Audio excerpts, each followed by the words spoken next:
Hello, my name is Joel Elliott and I'm with EW Capital Management. Today we wanted to kind of chat with you specifically about how to handle evictions in Atlanta. Evictions are one of those things that people always hate. Have the ability to cost you a lot of money. And again, it's a legal item that you have to go through and it's part of being a property owner. The most important thing is to make sure that you do it right in order to be able to minimize your costs. Because you can see evictions run as little as, $300 to $400 to into the thousands, just depending on how you do it and you do it wrong. Do it correctly. If you are an owner, the burden of proof is on you as the owner or the landlord to make sure that you do the eviction correctly.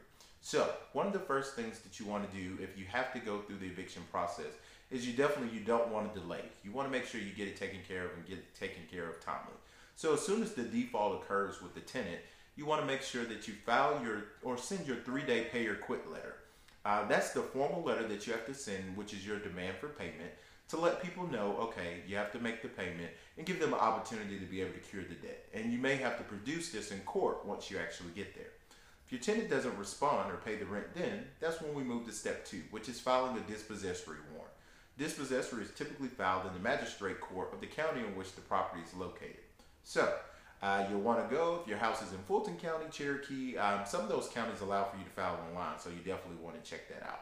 But if not, then you can file it right in the dispossessory or the magistrate court office at your local county office. You also want to see if the county allows for you to be able to use a private process server. Typically, you'll get your warrant served a lot faster to be able to expedite the process. You'll notice in terms of cost that it's not much more and you get the notice served a little bit quicker. Once the notice is served, your tenant has a 7-day period in which they can then respond. There's 2 things that'll happen. Either they'll respond and A, you'll get a court date, you'll go to court, have your day in court, go through the process and your eviction, so to speak, will be almost complete. Or B, they won't respond and you'll get a default judgment. If they do respond, you'll go to court, represent your case, make sure you have all your records and you're well prepared on that day because your case will be heard on that day.